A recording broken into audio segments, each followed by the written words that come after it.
దీనికోసం ఆనియన్స్ పచ్చిమిర్చి రెడీ చేసుకున్నాను.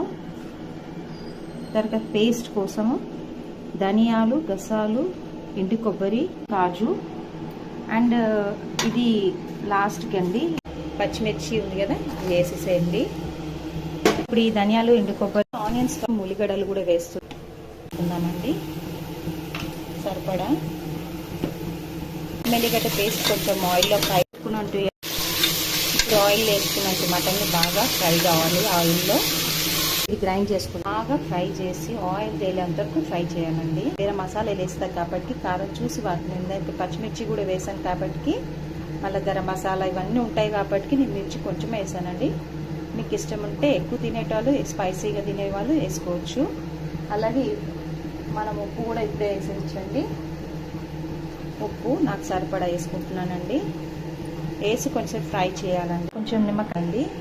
మేతి ఎంతమందికి తెలుసు ఇది.